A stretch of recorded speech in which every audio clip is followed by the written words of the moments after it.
People are talking about JK and Winter now getting piercings together. People are talking about a photo that is being seen as raunchy that was of V, and then we have something sold out that V made happen, which was pretty crazy. So if you are not aware, I have an account on Stack. This is a membership website in which you can pay to have access to paid content, such as reaction videos and behind the scenes content. So I'll be showcasing a lot of different reactions as well as behind the scenes moments. I'll leave it at the top of the description. So if you're interested in seeing any of that stuff, please make sure you go over there. There's also a 7-day free trial in which you can access if you want to see all of the content on there and just kind of get a taste of all of that stuff before you decide to subscribe.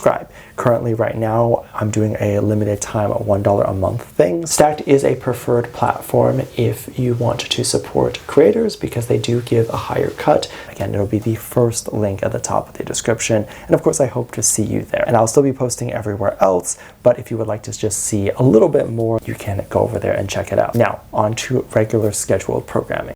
Recently, V was published in GQ magazine, and there were several different photos that ended up being posted on Big Hit's official Instagram page. People really talk about mistreatment of V, but when you look at the Instagram page, it is almost entirely V right now, so that definitely seems false to me.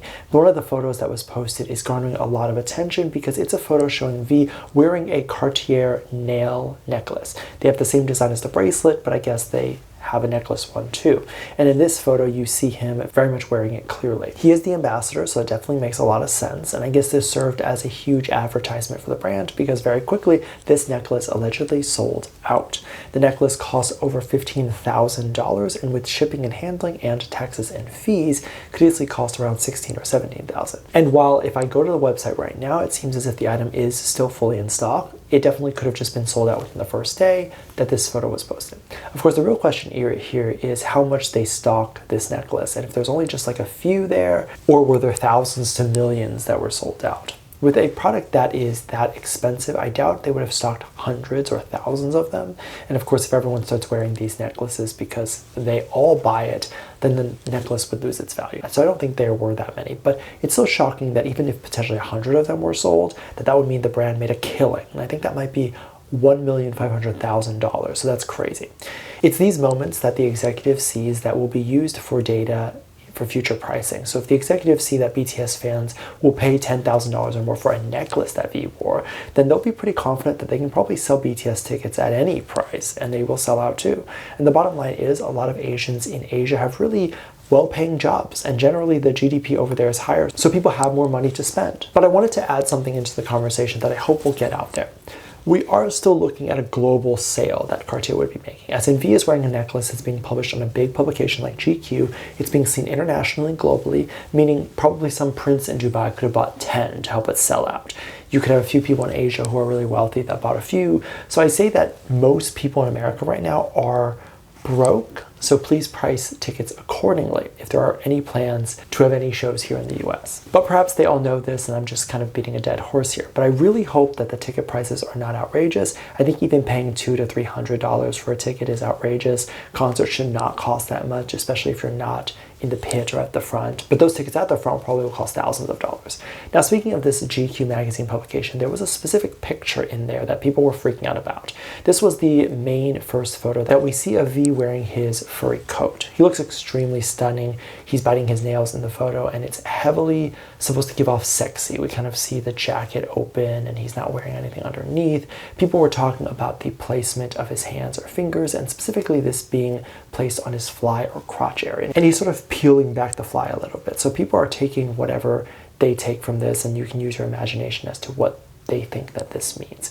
Now, of course, this is obviously intentional, and I'm sure he and the people looking at this photo were fully aware of what this means. And it's not necessarily a bad thing because it's GQ, it's a big publication, you want to look sexy, right? So this is very beautiful. This is a very different side of V that we have never gotten to see before. And people can use this as a way to attack him and say that he's changed, that he's very different now.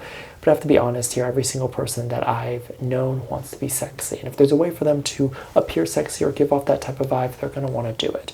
Now, it's different when they're younger, especially if they're underage, then they definitely don't want to do that. And they definitely would get a lot of backlash, rightfully so, if they did do that.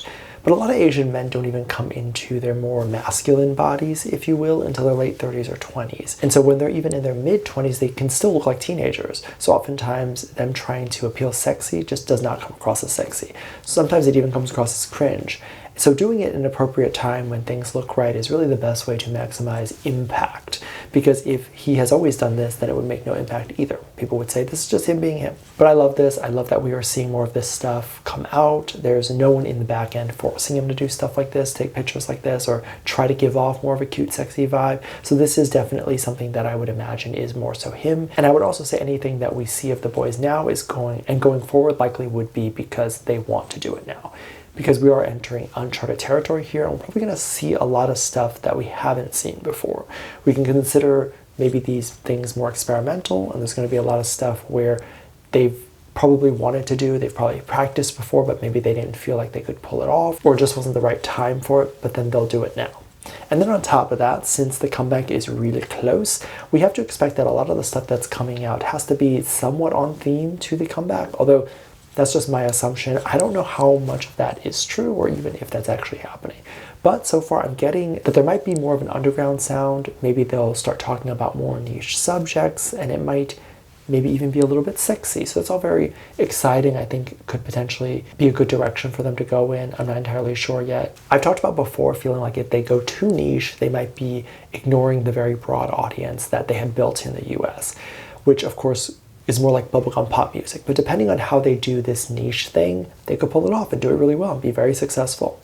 There were recent photos that have resurfaced of Winter having a lip piercing, and I think people think that this was done around the same time that JK had his lip piercing done, with people saying that they must be dating or seeing each other because they're copying how each other looks. Other people brought up the fact that several of the other members have had eyebrow piercings that would obviously be something that JK did during a previous comeback, and people were saying that it is clear that JK is not dating the whole group. And some of those images that we are seeing where the members have eyebrow piercings or whatever, it appears as if the members are really young. So these things would have happened a long time ago and or probably well before JK even got his piercing. This is obviously not to say JK copied them, but that's to say that it's pretty normal to do an eyebrow or lip piercing. These are not really that strange or outlandish piercings. Also, given the fact that JK has had so many ear piercings before and clearly loves piercings and tattoos, this just makes sense for him to do, and he doesn't even need inspiration from anybody to do it. He probably just wanted to do it. Now, I've said so before, and I'll say it again, the fact that there is no significant proof that has come out from tattoo artists or has come out from anyone that either of them would have interacted with each other, or if they were dating or doing things at the same time, like getting a tattoo or a piercing, that shows me that it's not true. How is it that they've gotten so many things together or at the same time were inspired by each other, but not a single person or staff member has ever seen them with each other or has come out and said anything? You can say that they signed an NDA, but you can't force everyone to sign one. And are you going to have every single person who's interacted with JK or whoever to sign one? Let's say they were dating, were to get lunch or dinner together at a restaurant. The wait staff and everyone at the restaurant would have to sign one, or any particular fan that would have seen JK and Winter walking out of a piercing parlor, did they all sign an NDA as well? Like, what I'm saying here is that there's no proof or no evidence that JK was next to Winter. We still to this day currently have not seen any paparazzi photos or fan photos of them standing next to each other. And this is obviously very different from the other rumors that the community has made up sometimes that have gotten way more attraction, which is those rumors that tend to be that we at least see who people believe are the two members next to each other. Like, for example, Jennie and V, which of course I often debunk on this page, but at the very least people have like believed that we have seen them together, which can make sense. Whereas the JK and Winter rumors, they make no sense. They haven't ever made sense since the beginning of that, in my opinion. Let me know what you think. Let me know your thoughts. Make sure you check out Patreon. I'll leave a link at the top of the description. Thank you so much for this lovely comment right here. Love you.